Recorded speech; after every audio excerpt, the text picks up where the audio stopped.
How to use PHP setting from the first panel. Just click shortcut and go the below. Here you can see the scanning the PHP setting. This is the PHP setting. You can see the PHP all setting is here.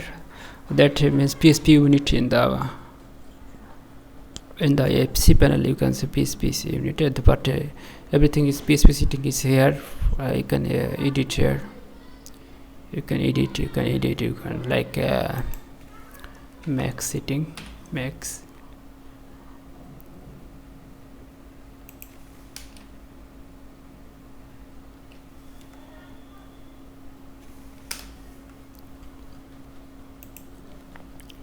You can see the all setting is here.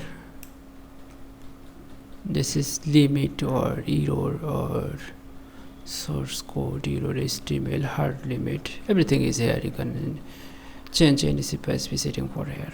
Thank you.